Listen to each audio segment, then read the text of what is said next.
with you. And with your spirit. A reading from the Holy Gospel according to Mark.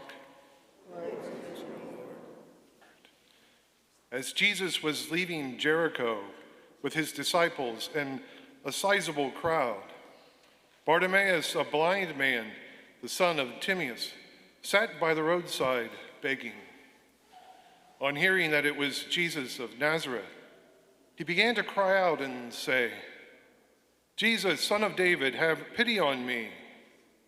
And many rebuked him, telling him to be silent. But he kept calling out all the more, "Son of David, have pity on me." Jesus stopped and said, "Call him." So they called the blind man, saying to him, "Take courage, get up, Jesus is calling you."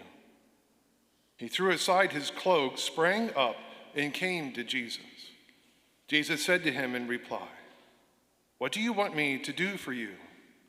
The blind man replied to him, "Master, I want to see." Jesus told him, "Go your way. Your faith has saved you." Immediately, he received his sight and followed him on the way. The Gospel of the Lord. Praise you, Lord Jesus Christ. God bless you.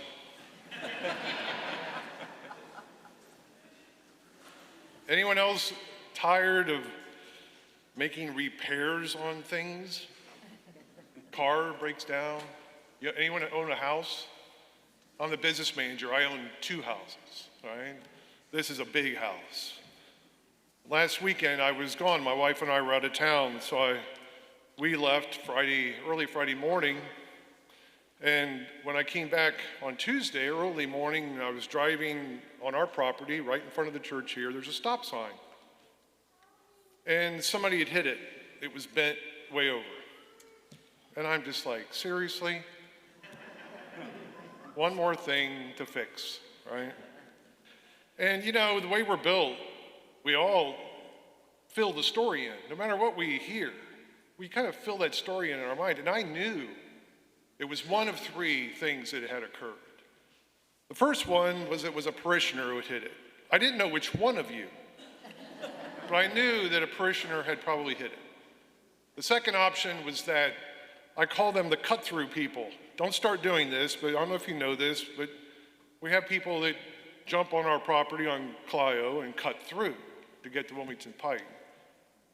Then the third option that came to mind was a contractor. We've had a number of contractors on the property, and then I remembered, we have 26 security cameras on this property.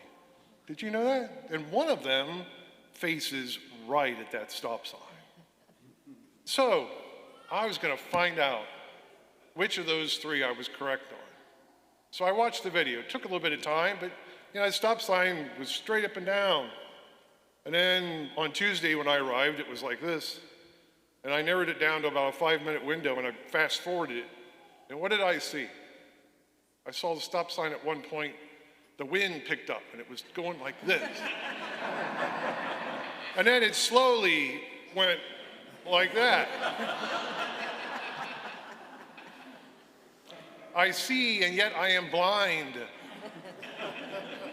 We create false stories in our minds, and when we see the truth eventually. Jesus asked Bartimaeus, "What do you want me to do for you?" The blind man says to him, "Master, I want to see." So do this. Close your eyes. Don't be uncomfortable about it. The only person who will know that your eyes are open are you, so close them and keep them closed for a moment. And imagine for a moment that this is your new reality. You cannot open them. This is your life now. What a challenge that would be. You can open them if you like, or you can keep them closed, but you may be surprised to find out that 2,000 years ago, blindness was fairly common.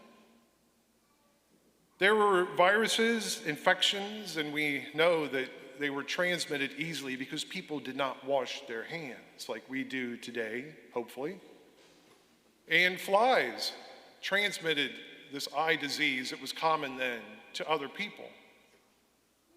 You know, and many times we associate, and back then they associated that with displeasing God. Why am I blind? Did I displease God? Is it because I was sinful? But that is not all the time. We know that in John chapter 9, Jesus is clear. One of his disciples asked him about a blind man, along the lines of, who sinned to make him blind? Jesus replies for that individual in John 9 that neither he nor his parents sinned. Back then, 2,000 years ago, blind people did not usually feel cursed because of that infliction. They didn't like it, but they were very aware of chapter 1 in Genesis, where it says God existed in darkness before he created light. Darkness symbolized the presence of God. To live in darkness, to not be able to see, is to live in the presence of God. At times, don't we instinctively close our eyes in deep prayer? Bartimaeus certainly yearned to get his sight back. It would still be a challenge in life, as it is today. I pray for those who are dealing with loss of sight. But he yells 2, 3, maybe more times, Son of David, have pity, mercy on me. There are many people around hearing him yell this. He is, by doing that, showing great honor to Christ because he is yelling out the lineage. He is saying, this is the Messiah, the Son of David. And Jesus would recognize that honor. It's hard for us to understand today, but Jesus would feel compelled to reply to this person who's honoring him in such a way. And so Jesus says to him, what do you want me to do for you? Master, I want to see. Most of us are blessed with sight. I see a damaged stop sign and I know the rest of the story, right? How many of you have filled in the incorrect rest of a story with whatever stop signs you have come across that were damaged? To later realize that you were blind to the truth. I'll never forget the story of a distant relative. I'll call him the fireman. He is a fireman to this day, but he was struggling a few years ago with the fact that every time that he went to work, he was bringing people back from death because they were overdosing on opioids. Over and over. Some of those people were the same people the next day. Some of them were the same person that very day. And he filled in the rest of the story. His heart was hardened. Why am I doing this? Why not let them die? He was struggling with their humanness. And his father-in-law was involved in prison ministry.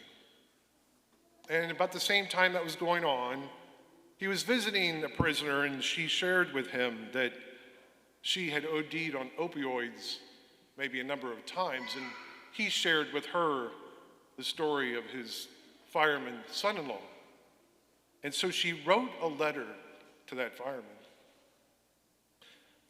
I'm not going to read the letter to you, but I'll tell you this. The gist of the letter was thanking him for saving her, for saving others over and over. Because there's a person in there. There's a soul in there that needs one more chance.